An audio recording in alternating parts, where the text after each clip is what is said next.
Welcome.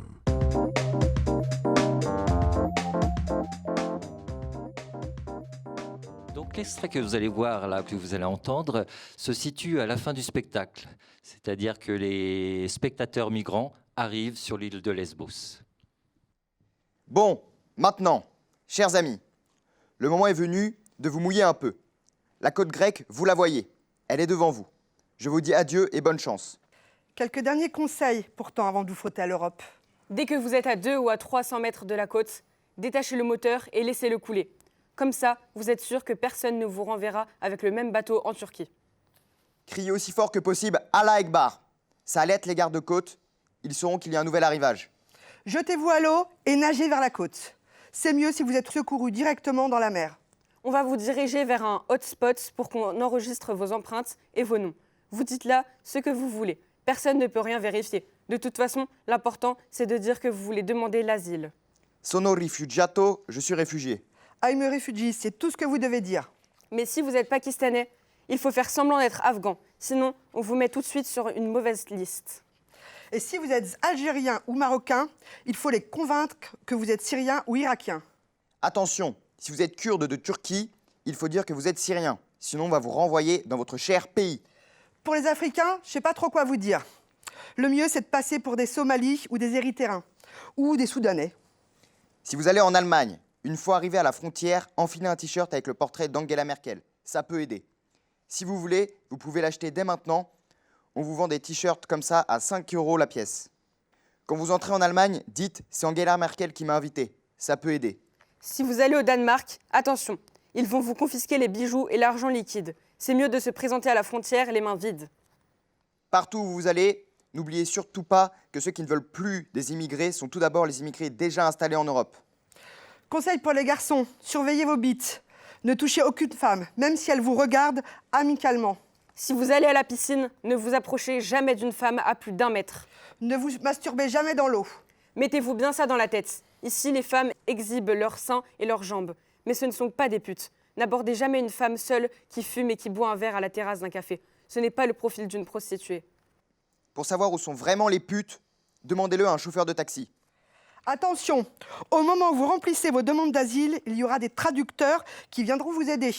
Certains seront peut-être des gens de votre propre pays. Il ne faut pas leur faire confiance. Leur mission, c'est de dénicher les accents et de vous démasquer. Si vous dites que vous êtes syrien, mais que vous parlez avec un accent marocain ou algérien, vous êtes foutus. Quoi que vous fassiez, évitez de passer par les pays des Balkans.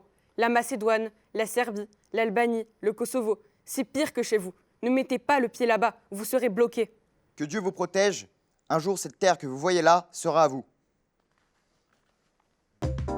Bienvenue dans cette nouvelle édition de l'émission Turbulence consacrée aujourd'hui à un projet qui est porté par 3 MJC, Paris-Vallée de la Marne, la MJC de Boris Vian à Ponto-Combo, la MJC de Torcy, André Philippe, et la MJC Camille Claudel à Logne.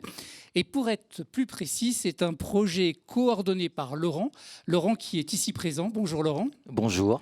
Ravi d'être avec vous ce soir. Vous êtes l'animateur théâtre sur les 3 MJC, c'est bien ça ? C'est ça. En sachant que il n'y a que 2 MJC au niveau du théâtre qui participent, puisque les enfants qui sont à Torcy sont un peu jeunes pour le sujet. Merci en tous les cas d'être présent avec nous, de participer à cette émission. On est vraiment ravis de vous accueillir. Pour nous, c'est un dispositif un peu plus spécial puisqu'on a eu la chance d'entendre donc la lecture d'un extrait de la pièce de théâtre qui s'intitule « Migrants ». Et nous avons entendu Samuel, Jenny et Silane. C'est ça. Donc 3 adhérents de la MJC de Ponto, c'est ça ? C'est ça, c'est ça. Alors, en fait, c'est tiré de la pièce Migrants, mais le spectacle, lui, s'appelle « Et au bout du voyage », point d'interrogation. Alors, quelle différence entre les deux ? Alors, en fait, c'est qu'on n'a pas repris toutes les scènes, de Migrants, et on lui a donné aussi un sens, c'est-à-dire les scènes sont, comme vous avez pu le voir, les scènes ont un début, une fin, ils sont un peu dans un désordre. Nous, on a privilégié certaines scènes, et avec l'idée de ce voyage. Donc, dès le départ, il y a une idée de voyage dans la mer avec le public qui a le rôle de migrant. puisque tout au long, ils vont voir des scènes avec les passeurs, mais aussi voyage sur Terre, puisque dès le départ, on va voir ces voyageurs qui vont repasser régulièrement sur la scène. Triple regard, celui des migrants, celles et ceux qui font passer ou qui accompagnent, et ceux et celles qui accueillent ou qui sont censés accueillir. Voilà. Mais avec aussi, c'est-à-dire que c'est un voyage aussi pendant ce temps-là dans le voyage, il se passe différentes choses dans le monde. Alors ça peut être une émission télé, ça peut être un discours d'un président, qu'est-ce qu'on a, un couple dans les Balkans qui découvre tout d'un coup ce passage et à qui ça pose question. Voilà, donc on a des scènes un peu hétéroclites comme ça, mais qui est toujours sur ce thème de la migration en fait. Alors, on donne le nom quand même de l'auteur de cet ouvrage. Alors, c'est Matei Visniec. Donc, Matei Visniec est un auteur d'origine roumaine. Lui-même, il a vécu l'exil, puisqu'il a fui son pays sous Ceausescu. Il était interdit là-bas. On rappelle que c'était le régime communiste de l'époque. C'est ça. Aujourd'hui, il est naturalisé français et puis il vit à Paris. C'est aussi un journaliste, donc il est très au fait des questions liées aux migrations dans le monde. C'est un journaliste à RFI. Donc, Radio France Internationale. Voilà. Et donc, il s'est basé parce qu'il y a plusieurs choses qu'il a vues lui-même. Donc, c'est des scènes qui sont un peu aussi des témoignages.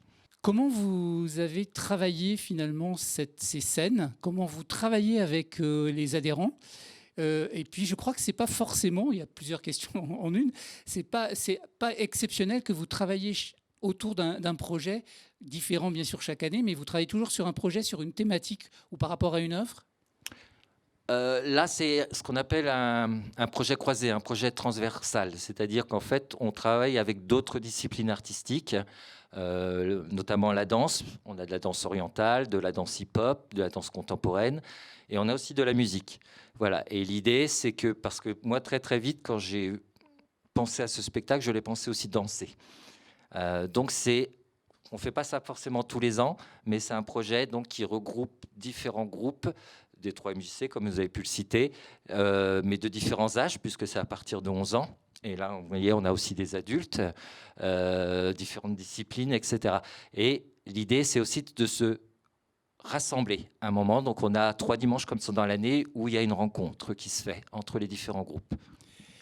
Et on va d'abord avoir votre point de vue. On va entendre dans la suite de l'émission le point de vue des adhérents, de celles et ceux qui participent à ce spectacle. Mais comment avez-vous ressenti la manière dont ils ont accueilli finalement le texte et la thématique?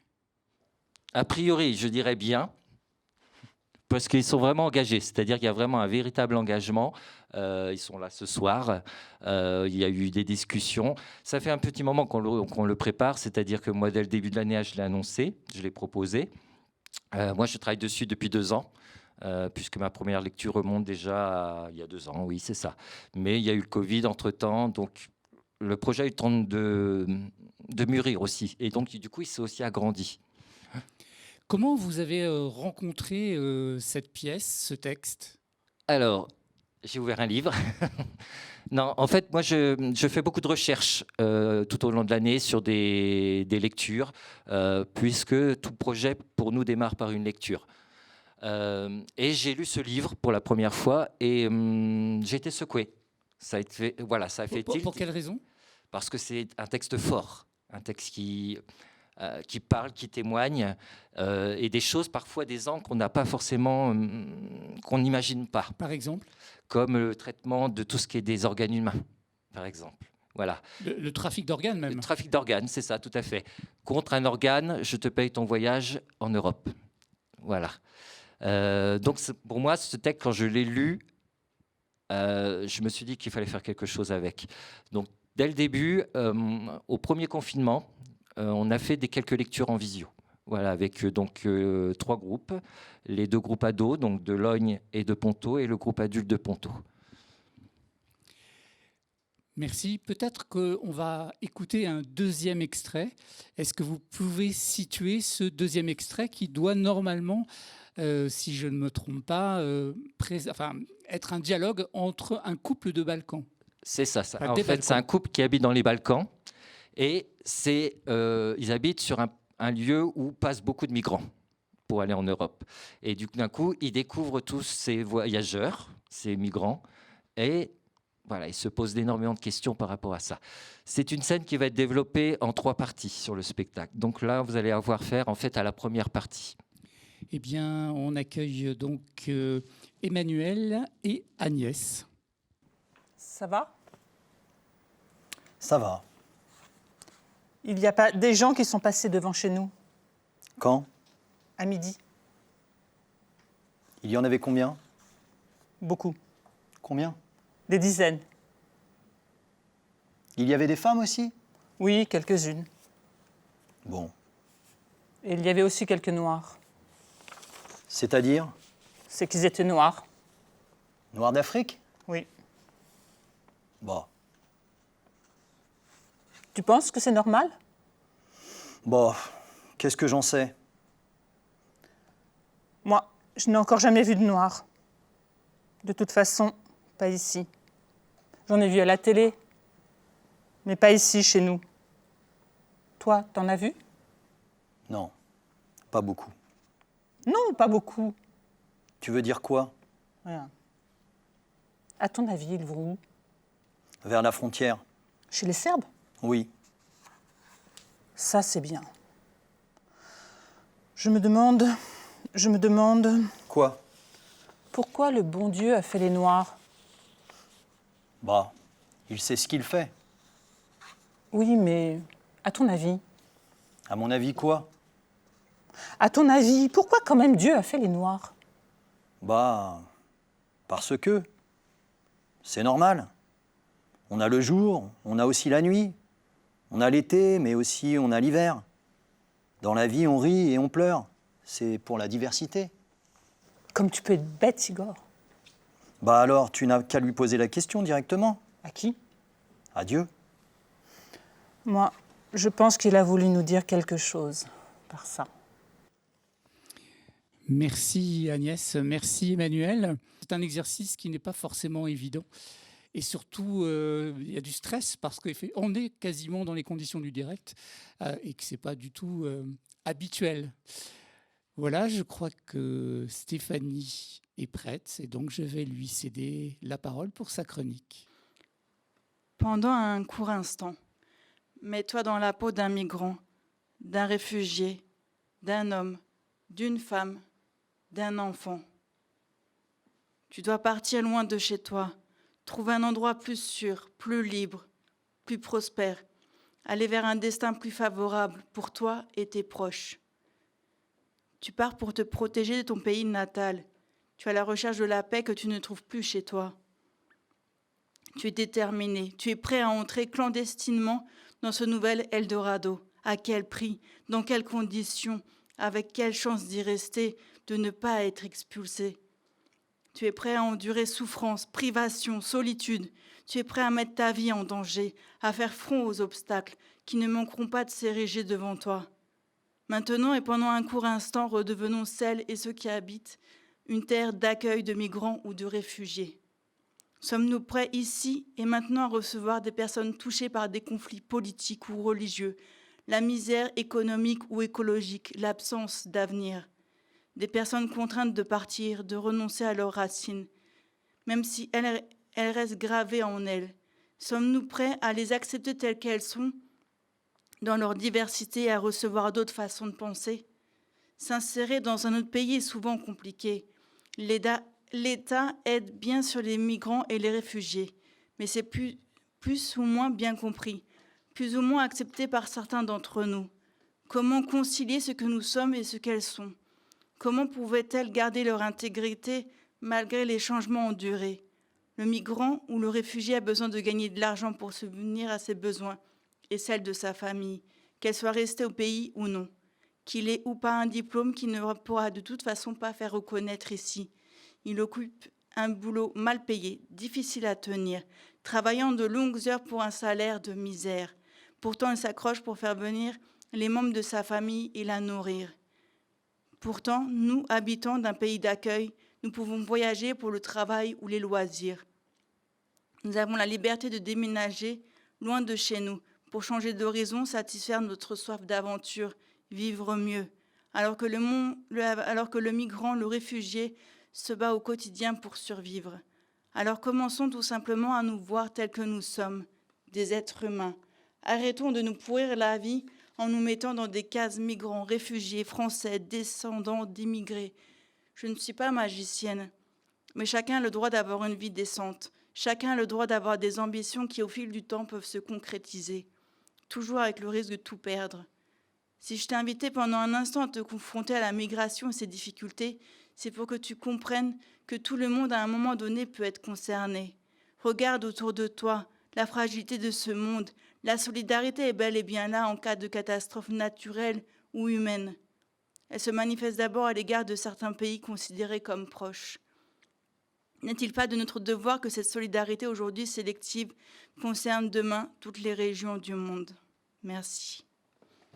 Merci beaucoup Stéphanie pour cette chronique. Je te demande de rester quelques instants. Il n'y a pas de problème. Parce que, une fois n'est pas coutume, j'avais envie que tu nous racontes comment tu travailles, comment tu écris ces différentes chroniques et quelles sont tes sources d'inspiration. Du coup, en fonction des thématiques, c'est complètement différent. Il y en a certains, je me suis enrichie un peu de tout ce qui était sur Internet. Et là, j'ai pu lire le livre des migrants. Et après, c'est aussi, c'est ma vision du monde, en fait. Et j'ai envie de faire réfléchir, pas dire il faut faire ça ou ça, je suis qui pour faire ça. Et en fait, c'est juste pour avoir une ouverture d'esprit et donner un peu ma vision du monde. Comment tu as travaillé plus particulièrement cette chronique autour des questions liées aux migrants, aux réfugiés, aux exilés? Qu'est-ce qui te marque par rapport aux situations qui sont présentées effectivement dans cette pièce de théâtre, mais d'une manière générale, ce que l'on peut voir à la télévision ou ce que tu as pu lire par ailleurs? Moi, je regarde pas trop la télé parce que sinon, disons que les actualités n'est pas toujours belle à voir, même si c'est important de le savoir. Mais je sais pas trop quoi dire parce que du coup, c'est des ressentis en fait par rapport à ce qui se passe un peu autour de ce que j'entends, même pas forcément à la télé, mais par rapport à des personnes que j'ai connues aussi, d'immigrés ou de réfugiés ou de migrants ou autour de moi, ou de ce que j'entends de personnes qui en parlent aussi.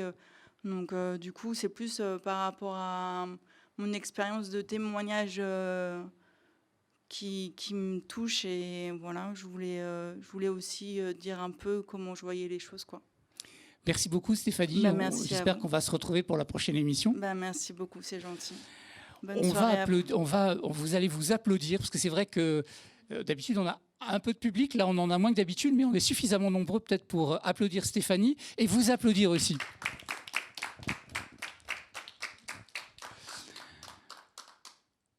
Laurent reprend le micro, voilà, on est quasiment en direct, donc celles et ceux qui nous regardent nous voient voilà, comme nous faisons.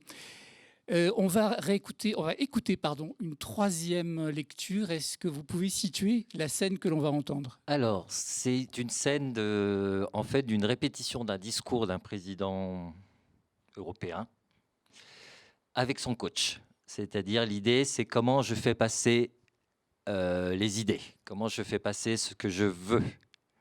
Il y a une certaine façon de le faire. Je vais leur laisser la parole, vous allez vite comprendre.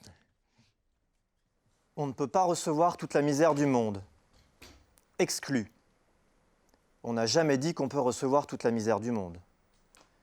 Notre pays ne peut pas accueillir davantage d'immigrés. Il faut installer un périmètre d'intransigeance en Europe. Il faut systématiquement séparer les réfugiés de guerre des réfugiés économiques et renvoyer ces derniers dans leur pays d'origine. Nous avons dressé une liste de pays sûrs et nous allons recourir à tous les moyens pour rapatrier les immigrés clandestins qui n'ont aucune chance d'accéder au statut de réfugiés. Nous allons négocier avec notre allié turc pour que le tri se fasse bientôt sur son territoire. Il faudra aussi trouver des moyens pour lutter plus efficacement contre les grosses organisations criminelles qui se trouvent derrière ces trafics d'êtres humains. Les chefs de ces réseaux mafieux sont à Istanbul, à Tripoli, voire à Beyrouth. Il faut le dire. Ils sont nos ennemis de la même manière que les djihadistes de Daesh. Voilà ce que j'avais à dire. J'appelle cela un discours de vérité et d'urgence. Ce n'est pas par un discours politiquement correct qu'on va arriver à agir. Il faut appeler un chat un chat. Alors ? Bon. Écoutez, Monsieur le Président, pour appeler un chat, comme vous dites, ce n'est pas parce que vous voulez vous débarrasser de votre bon vieux côté politiquement correct que vous devez devenir politiquement incorrect. C'est-à-dire ? C'est-à-dire que vous risquez gros sur au moins 3 ou 4 points. Lesquels ? Je ne sais pas si vous avez remarqué, mais les médias n'utilisent plus le terme d'immigrants ni celui de clandestin. Alors ils utilisent quoi ? Ils utilisent le terme migrant. Et pourquoi ? Pour ne pas stigmatiser. Pour ne pas stigmatiser qui ? Justement, pour ne pas stigmatiser les immigrants et les clandestins. Je ne comprends pas. Mais réfléchissez. Nous sommes en pleine mondialisation. Et cette mondialisation, nous l'avons voulu. Vous l'avez voulu. Votre majorité l'a voulu. Notre pays l'a voulu. Or, dans un monde mondialisé, nous sommes tous des migrants et pas des immigrants. Vous suivez ? Non. Pour être cohérent avec votre vision économique, il faut oublier les mots immigrants et clandestins. Un immigrant, c'est quelqu'un qui vient d'ailleurs, traverse une frontière et s'installe sur un territoire où il faut respecter les coutumes, les règles et les lois locales. Bref, il quitte un endroit appelé chez lui et s'installe dans un autre endroit où il n'est pas chez lui. D'accord ? Oui. Tandis qu'un migrant est chez lui partout, sur toute la planète. Dans un monde mondialisé, on migre, on est migrant, on bouge, on a le droit d'aller où on veut et quand on veut. Et du coup, un migrant ne tombe plus sous l'obligation de respecter quoi que ce soit, car il se considère citoyen du monde. Et c'est ça que veut la mondialisation. Nous avons mondialisé l'économie, on a libéré la circulation des idées, des capitaux, des marchandises et des services. Pourquoi alors ne pas reconnaître aussi le droit des gens de bouger librement ? Parce que... Moi, je vous signale seulement cette contradiction. Et vous faites ce que vous voulez. Justement. Donc, pour ne rien risquer, je vous conseille d'utiliser le mot migrant. Parce que c'est politiquement correct. Parce que c'est politiquement correct. Donc, voilà ce que je propose pour les 4 premières phrases. Vous notez ? Oui. On ne peut pas recevoir toute la misère du monde. Je vous propose à la place, nous restons sensibles à toute la misère du monde. D'accord. Le mot exclu, je le remplacerai par un simple oui. D'accord. On n'a jamais dit qu'on peut recevoir tout le monde. Je vous propose à la place, nous allons toujours garder les portes ouvertes, mais en fonction de nos possibilités. C'est vague. Mais c'est irréprochable. D'accord. Notre pays ne peut pas accueillir davantage d'immigrés. Je vous propose à la place, on va toujours accueillir des migrants, mais d'une manière contrôlée. Putain. Quoi ? Vous êtes fort. Merci, Monsieur le Président. Vous auriez dû faire de la politique. Mais c'est justement ce que je fais, Monsieur le Président. Ah bon ? Merci Nicolas, merci Emmanuel. Une réaction, Laurent ? Non, je pense que tout le monde entendra les discours qu'on peut entendre actuellement. Mais les mots sont importants.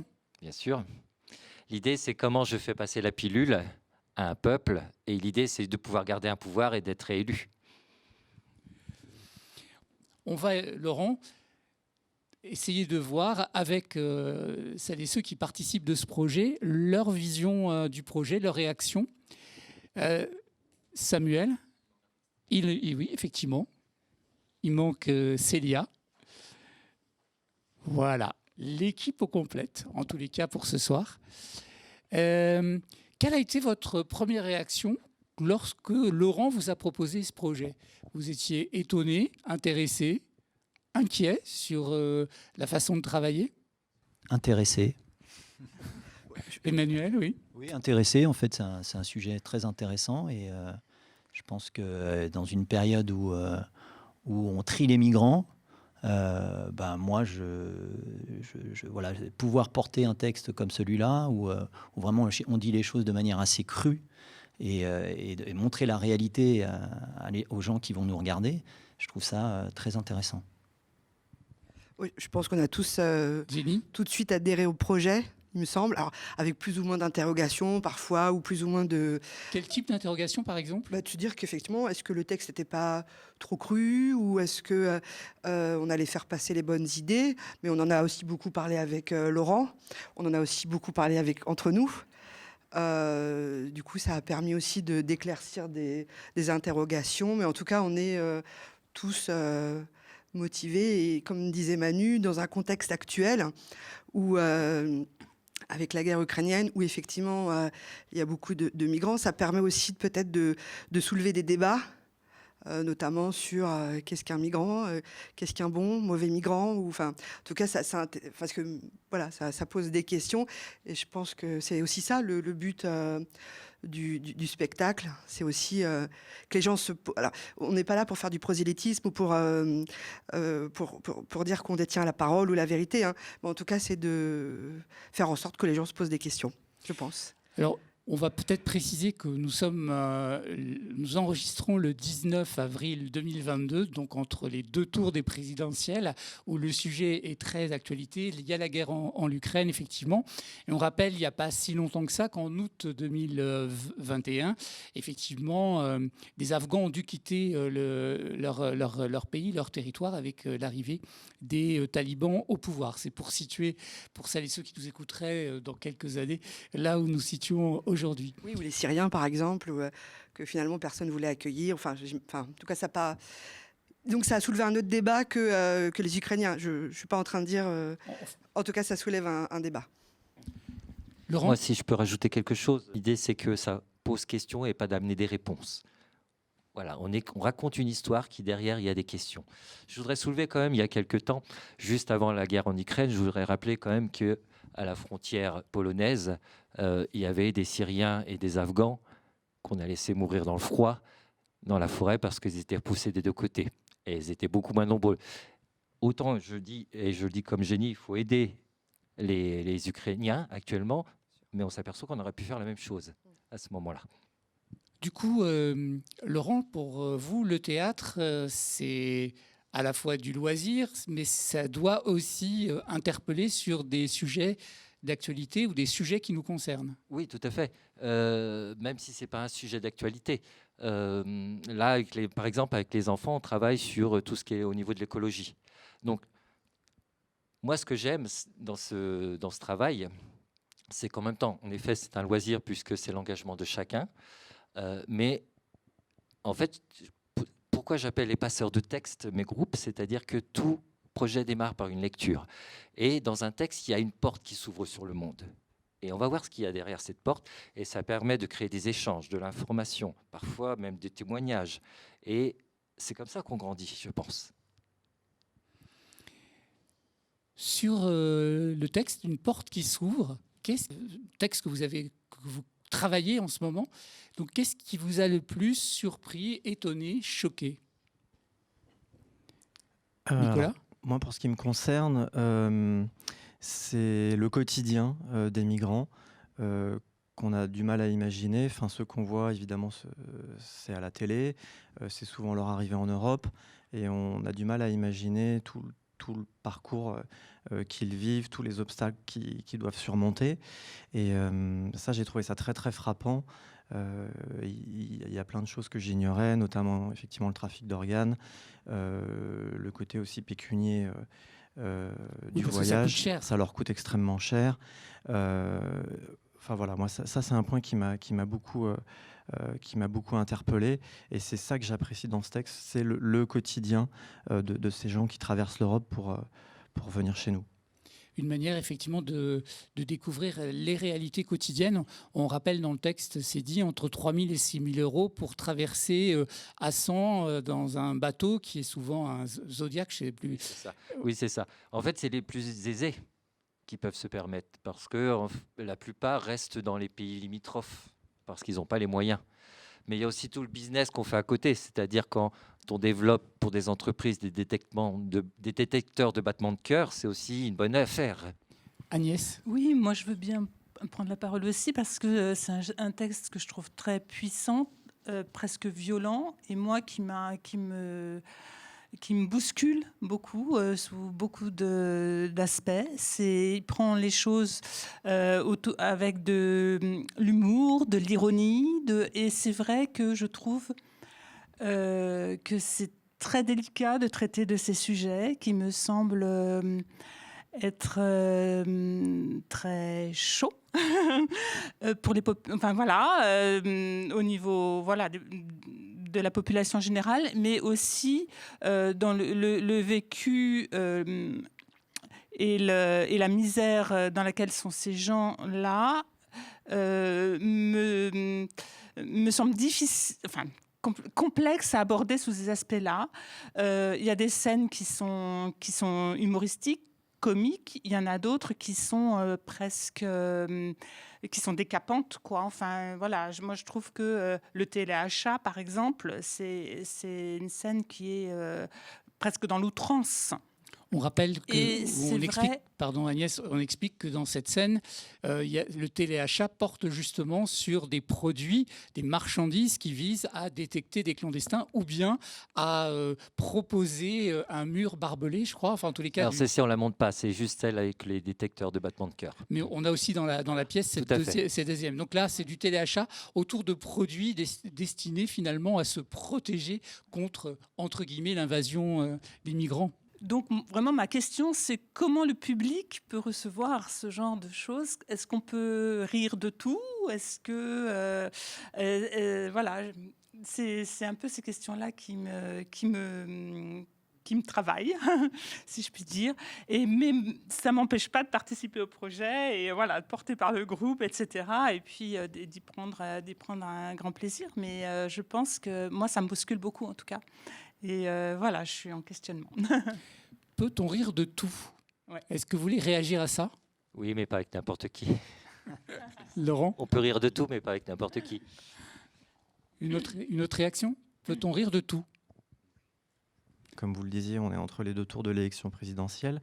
Et donc ce président pourrait avoir un côté humoristique, mais à la fois glaçant.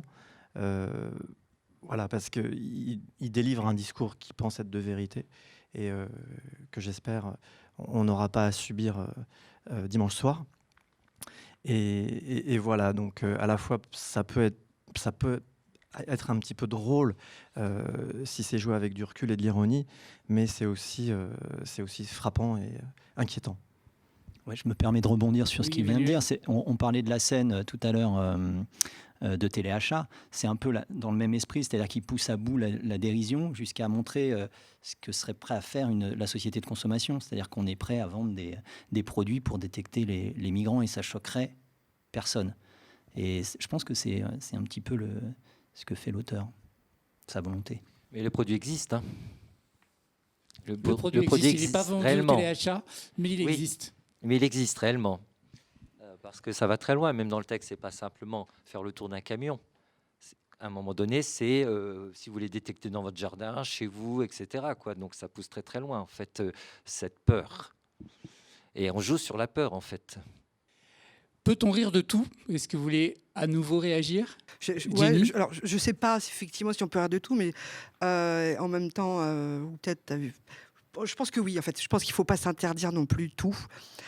En même temps, le texte qu'on propose, enfin les différents textes qu'on propose, effectivement, ils sont à la fois humoristiques, à la fois ça pose des questions, mais en même temps, c'est une réalité. Quand on parlait effectivement du téléachat, c'est vrai. Quand on parle enfin c'est vrai parce que ça existe. Quand on parle du discours du président, pour le coup, c'est vrai. Enfin, on l'a déjà entendu, mais des milliards de fois. Ça, le fait de classifier, en tout cas, des populations, de classifier telle ou telle ethnie est mieux considérée que d'autres, etc. Parce qu'une religion, parce qu'une couleur de peau. Et ça, finalement, c'est vrai. Enfin, quand Agnès, tu disais que finalement, des fois, les propos pouvaient être un peu choquants. Moi, je l'entends. Mais en même temps, c'est vrai, c'est factuel. On n'invente rien. Enfin, on grossit même pas le trait, si vous voulez, de l'horreur ou de ce qui peut être dit, qu'est-ce qui peut être fait. Finalement, c'est juste factuel, on raconte une histoire. Maintenant, je pense que des fois, de faire rire, ça permet aussi de faire passer un peu plus de messages. Ou en tout cas, ça permet peut-être aux gens de réfléchir davantage, je ne sais pas. En fait, elle est difficile cette question, finalement. Je pense que ce serait un idéal de pouvoir rire de tout. Emmanuel. Parce que c'est vrai que moi, le sentiment que j'ai, c'est qu'aujourd'hui, les comiques qu'on a à la télé, qu'on voit, ben en fait, ils prennent pas trop de moins en moins de risques. Moi, je pense par exemple aux Inconnus que je suivais beaucoup, et je suis pas persuadé qu'aujourd'hui on puisse faire ce qu'ils ont fait. Voilà. Donc pourquoi? Je sais pas, mais en tout cas, ouais, dans l'idéal, le rire de tout, ça serait bien. Agnès. Oui, alors on dit rire de tout, avec qui, quoi? Avec tout le monde, je sais pas. Moi, j'imagine que si des gens ont vécu des choses aussi terribles et sont dans le public, comment ils peuvent accueillir ça, quoi? Enfin, c'est vraiment ma question, quoi. C'est parce que je pense que quand on a vécu la misère, la souffrance, la faim, la mort, voilà, comment on peut accueillir ce genre de propos? Et c'est vrai que moi, voilà, c'est aussi cette question-là qui fait, je veux dire, à qui on s'adresse? Alors bon, j'espère que le public Je peux avoir sera... une petite réponse là-dessus. Laurent. Moi, ils le savent, hein, je leur ai déjà dit. Moi, déjà, on est au théâtre, c'est-à-dire qu'on est dans un jeu. Donc, on est tous d'accord qu'on est dans un jeu. Moi, en tant que metteur en scène, je ne me pose pas trop la question de comment va réagir le public, puisque c'est un public, c'est pas une seule personne, c'est beaucoup de personnes avec des visions différentes des choses. Ce que je cherche, c'est surtout, la première chose, c'est pas être ennuyant. Et la deuxième chose, c'est faire attention qu'on pose question sans juger, sans jugement et sans apporter de réponse. Après, en effet, j'entends ce que tu dis, mais on peut très bien monter un vaudeville avec un couple qui s'engueule, sauf qu'il y a dans la personne, il y a une qui vient de se faire plaquer par son mec pour sa nana. Donc forcément, ça rejaillit sur les personnes. Mais après, on sait aussi que là-dedans, nous, on ne fait pas un appel à la violence ou à quoi que ce soit. On pose question. Et on est dans une forme de jeu. Donc, voilà. Moi, en tout cas, moi, c'est là-dessus que je me place, parce que si je commence à me dire ouais, mais ça va peut-être pas passer avec un tel, ça va pas passer avec un tel, on monte oui à la plage, quoi. Et puis, je voulais juste dire, en même temps, les scènes qu'on va jouer, c'est pas que drôle. Hein. Enfin, c'est pas que ça, quand même. Hein. Donc, il y a aussi des vrais, enfin, c'est aussi des vraies questions. Enfin, nous, ce qu'on fait, par exemple, moi, je joue une passeuse. J'ai pas l'impression d'être drôle. Mais non, tu penses que je suis drôle? J'ai pas l'impression d'être drôle. T'es drôle, Jenny. Merci. Et je pense que peut-être certaines scènes sont un peu plus sarcastiques que d'autres, mais quand même dans le fond, on délivre des messages et il me semble pas. Au contraire, moi je pense que c'est plutôt. Moi je pense que c'est plutôt un spectacle qui va. Au contraire, je pense que c'est plutôt qui va peut-être réfléchir. C'est peut-être dommage qu'on le fasse pas avant le second tour. Mais voilà. Du coup, j'avais envie de dire, est-ce que ce n'est pas rendre visible l'invisible aussi? Est-ce que ce texte-là ne rend pas visible? C'est vrai que des passeurs, on n'en rencontre pas tous les jours, on en voit peu. Là, l'auteur nous permet justement de voir des échanges qu'il peut y avoir entre passeurs. C'est-à-dire, comme tu dis, rendre visible l'invisible pour poser question, en fait. C'est ça. Et à aucun moment pour mettre un jugement dessus. Donc voilà, quoi, ça permet de un peu relativiser toutes les conneries qu'on entend régulièrement, quoi, même à la télé. Donc voilà, je pense que c'est important de questionner tout ça et puis de le donner à voir. C'est ça ce que tu disais. Jenny? Se rendre compte qu'ils viennent pas, enfin, de quitter son pays, de quitter l'endroit où on est né, de quitter sa famille, de quitter ses amis, c'est pas simple. Donc on le fait pas juste parce qu'on espère toucher la sécurité sociale ou un semblant d'RSA ou ce que vous voulez, quoi. C'est bien plus. Si on le fait, c'est que finalement à un moment donné, on n'a peut-être pas le choix et qu'après tout, cette terre, elle est à tout le monde. Moi, je rajoutais de la façon où j'ai monté ce spectacle. Tout est dans la dernière scène, en fait. Alors, est-ce qu'on peut préciser un peu, justement, c'est le moment de préciser un peu comment est construit le spectacle que tu mets en scène? Donc, comme je dis, c'est pour moi des voyages, des témoignages. Il y a un premier voyage qui est le voyage dans le bateau, avec le public migrant. Donc on a une scène de départ qui leur explique les premières consignes. On va les avoir aussi en cours, parce qu'à un moment donné, il y en a 13 de trop dans un bateau. Et on les voit aussi à l'arrivée. Donc il y a ce voyage-là. Il y a le voyage qu'on va dire imaginaire, hein, puisque c'est un spectacle. Et puis il y a un voyage que nous aussi on incarne sur Terre, c'est-à-dire qui commence par une chorégraphie un peu très énergique, comme ça, qui exprime les tensions, et qui sont ce qu'on va appeler nous les marcheurs. Et ces marcheurs, on va les retrouver régulièrement. Et à la fin, ils arrivent devant les portes de l'Europe. Voilà. Ces marcheurs, ce sont des migrants, qui partent en exil, que nous on a appelés marcheurs. Et à la fin, ils arrivent devant les portes de l'Europe, avec une dernière chorégraphie qui incite à... On s'ouvre. Voilà, on vient pour offrir des choses, mais il y a aussi un texte derrière. Et ce texte, qu'est-ce qu'il nous dit? Qu'est-ce qu'il nous propose, ces migrants? En fait, il nous propose une révolution lente, douce et pacifique.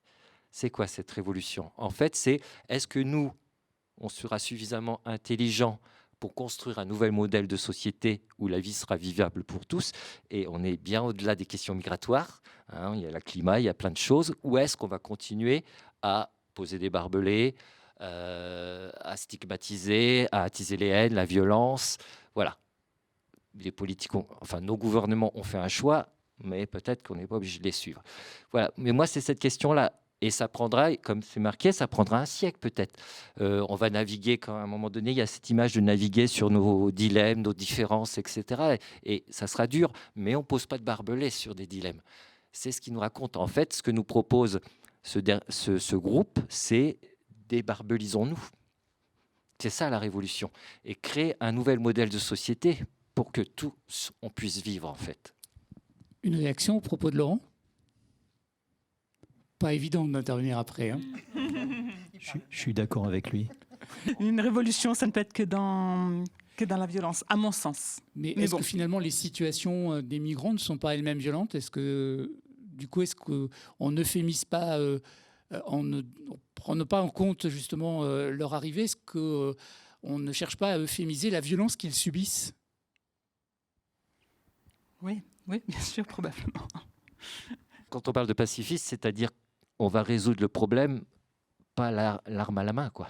Comment convaincre que c'est une des solutions de remettre en cause ce modèle de société? On l'a aussi, mais c'est la même chose également pour l'écologie. Quand on dit qu'on consomme trop, voilà, c'est tout un modèle qu'il faut réinventer, repenser. Et justement, on n'a pas parlé de la deuxième scène avec ce couple de personnes vivant dans les Balkans.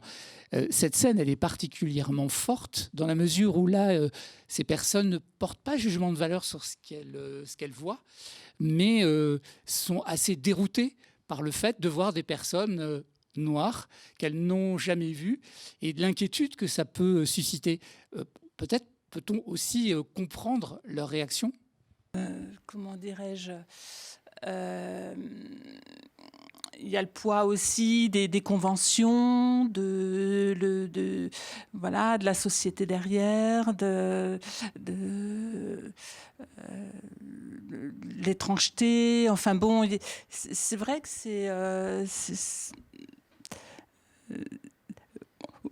déroutant. Non, c'est déroutant puisque c'est des choses qu'ils n'ont pas l'habitude de voir et on leur a peut-être dit des choses, ils ont peut-être des préjugés et quand ça leur arrive tout d'un coup, il y a un effet de surprise et puis après, je pense que l'effet de surprise après s'en va parce qu'ils y sont obligés, mais oui, il y a un effet très déroutant, je pense. Mais moi, j'entends filigrane dans le texte aussi, parce que là, c'est quand même s'ils ont peur, finalement, ils sont quand même assez ouverts et plus peut-être Igor prêts à accueillir. Mais on sait en filigrane aussi qu'il y a plein d'ostracisme et de personnes qui sont vraiment très violemment opposées à cet accueil. Nicolas? Alors, il y a quelque chose que je ressens à la lecture du texte, c'est aussi de la part de ce couple, c'est beaucoup de curiosité. Alors sans dévoiler trop de choses dans ce qui se passe après, notamment de la part du mari, il a une réaction extrêmement positive, d'ouverture, qui est assez incroyable. Et moi, c'est encore peut-être plus ça qui me touche dans ce couple, c'est la curiosité qu'ils ont par rapport à ces personnes qui passent. D'où viennent-elles? Où vont-elles? Pourquoi marchent-elles dans cette direction? Et ça, je trouve ça très, très prégnant. Oui, je rejoins tout à fait Nicolas, mais je vais quand même en dévoiler un peu plus. Moi, ce que j'aime beaucoup cette scène, parce qu'en fait, elle évolue. Elle est en 3 parties. Et ces personnes qui se posent question, à un moment donné, vont aussi accueillir des gens. Et il y a une première personne qui sonne à la porte, c'est un truc tout bête, hein, on branche son portable. Voilà. Et à la fin, dans cette 3e partie, où le mari rentre, tout d'un coup prend une masse et défonce son mur parce qu'il a besoin de faire une 2e entrée. Et c'est magnifique parce que il demande à sa femme, parce qu'il a un nouveau boulot, il demande à sa femme, il transporte des barbelés pour les poser. Et il demande à sa femme cette simple question, est-ce que c'est un métier? Et ce besoin de défoncer un mur pour avoir une 2e porte d'entrée, voilà, toute l'image est là. Et c'est pour ça que je trouve ces 3 scènes de couple magnifiques, parce qu'il y a toute une évolution avec cette curiosité, cette question qui se pose, mais à la fin, c'est beau, quoi. Merci beaucoup. On pourrait continuer comme ça, encore des tas de questions à vous poser. Vous avez sûrement des réactions aussi à donner. On va demander effectivement à Célia de se préparer pour la dernière lecture. Laurent, vous nous avez donné envie, tu nous as donné envie de voir. Alors justement, quand et où peut-on voir ce spectacle qui va se produire dans quelques semaines maintenant? Voilà. Alors, on attend des réponses, mais dont ça sera joué pour l'instant. L'idée, c'est de le jouer les 17 et 18 juin. Donc le 17 juin, ça sera à Pontokobo, devant la MJC. En fait, le parvis va nous servir de scène. Les gens seront dans un bateau. Voilà, puisque l'idée de migrants et du voyage dans le bateau, il y aura un bateau, quelque chose qui signifiera le bateau en tout cas. Et le 18 juin, donc ça sera joué, ça devait être joué à Torcy, mais ça sera joué à Logne, pareil, derrière la MJC, avec ce même principe. On rappelle le titre à la fois de la pièce dont est inspiré voilà, donc le spectacle. C'est tiré donc de la pièce donc Migrants, avec 4 A, de Mathilde Wisniewski. Et par contre, le spectacle, nous, on l'a appelé « Et au bout du voyage », parce que c'est cette idée-là, une fois qu'on arrive, qu'est-ce qui se passe? Merci beaucoup à tous et à toutes d'avoir été présents aujourd'hui. Merci Laurent pour ce spectacle que vous allez nous proposer. Je remercie aussi toute l'équipe technique, Anis, Sabrina, Jérémy et Félix. On n'oublie pas Quentin, qui est absent aujourd'hui en tous les cas devant les caméras, mais qui est bien présent. Et on va laisser la parole à Célia, mais peut-être, Laurent, pouvez-vous nous présenter la scène qu'elle va nous lire? Alors, Célia, en fait, interprète une danseuse donc parce que j'ai aimé cette scène, parce qu'elle touche aussi à un moment donné aux droits des femmes. Aux droits des femmes, et cette danseuse qui n'est pas en Europe et qui nous dit... Moi, je la trouve touchante parce qu'elle prend le parti des hommes en plus. C'est ça. C'est-à-dire qu'elle a acquis ça en elle. Donc, je vais la laisser présenter la scène. Célia, c'est à vous. Bonjour. Je m'appelle Anaïta. Je suis danseuse. Et je suis venue là devant vous parce que je veux danser pour vous. Je suis danseuse malgré le fait que dans mon pays, je n'ai pas le droit de danser en public. Et je comprends très bien pourquoi je n'ai pas le droit de danser en public. Le langage du corps est troublant. Quand une femme se met à bouger ses hanches, ses bras, son ventre, il y a toute une énergie négative qui se répand dans l'univers. Une femme dont le corps ondule dans le rythme de la musique devient une bombe sensuelle qui explose dans la tête des hommes. Et vous savez bien comme les hommes sont fragiles, sensibles, délicats. À la rigueur, ils préfèrent se confronter avec le souffle de toutes les explosions possibles sur un champ de bataille qu'avec le souffle de la beauté. Le souffle de la beauté, le souffle de la poésie, le souffle de l'amour, le souffle de la féminité. Je vous dis, c'est très dangereux. Ça provoque une sorte d'effet de domino. Les têtes des hommes se remplissent d'une fumée noire. Ils perdent l'usage de la raison. Le poison de l'émotion se propage dans l'air. Les points cardinaux explosent. L'équilibre des corps galactiques se perd. L'univers entier retourne à la case départ, c'est-à-dire à l'état de chaos, d'un magma difforme et de vague. Voilà ce qui arrive quand une femme se met à danser en public, au théâtre ou sur un plateau de télévision. Pour les hommes, ce n'est pas un problème. Ils peuvent danser devant tout le monde. Jour et nuit, 24 heures sur 24, habillés comme ils veulent et accompagnés par toutes les musiques possibles. Jamais, de mémoire des êtres vivants, la danse des hommes n'a troublé l'ordre des choses. L'équilibre de la nature, les successions des saisons, la pollinisation des plantes, le rythme des floraisons. Mais les gestes diaboliques des femmes, le feu maudit qui anime leur danse, ça a provoqué d'énormes dégâts à la civilisation. Alors aujourd'hui, comme je m'étouffe si je ne danse pas, que je ne peux ni vivre sans danser ni quitter mon pays, je vais danser devant vous. Et je vais danser devant vous pendant 1 minute. Merci.